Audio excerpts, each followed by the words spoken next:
I want to add my appreciation to Ranking Member Thompson for bringing us together today to begin this process of accountability for Secretary Noem. And just a few hours ago, not far from here in Virginia, I dropped off my 5-year-old at his preschool.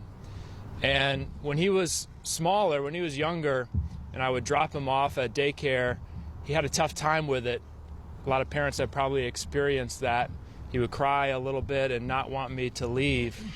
And I used to read him a book. It was a Daniel Tiger book, and in that book, Daniel is struggling with the same thing, and his teachers and parents say to Daniel Tiger, "Don't worry, Daniel, grown-ups always come back."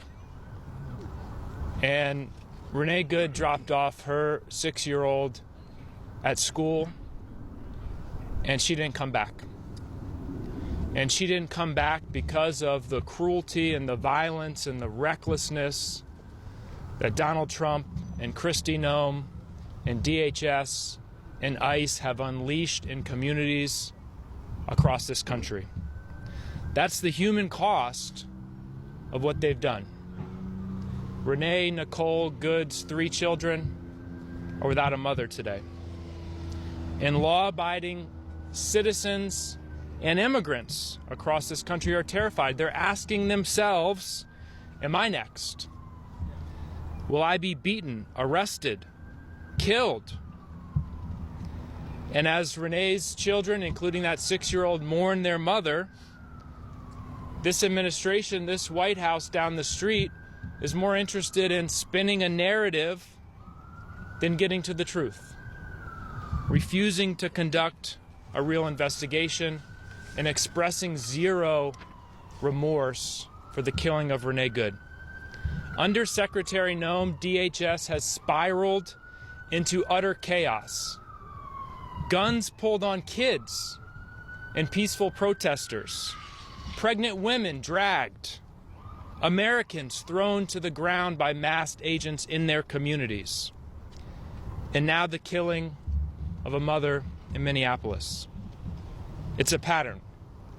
Since Donald Trump returned to office, federal immigration officers have opened fire at least 16 times nationwide.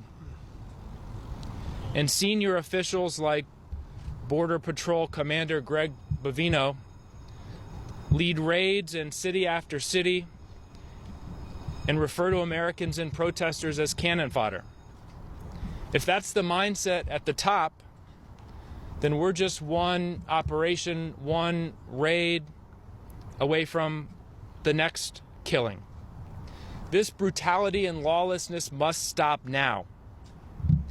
Later this week, I and other members will travel to Minnesota for a field hearing to learn firsthand what happened, to hear directly from witnesses to this killing, to hear about the violence that's taking place against unarmed protesters and people, including American citizens, who have been wrongfully taken from their families. Today, we demand a full and impartial investigation, the preservation and release of every record and every piece of video, and as the ranking member said, real accountability up the chain of DHS to include Secretary Noem. We will not stand by while DHS continues to be weaponized against the American people. Renee's family, her wife, and her children deserve justice, and all of our communities deserve safety and dignity.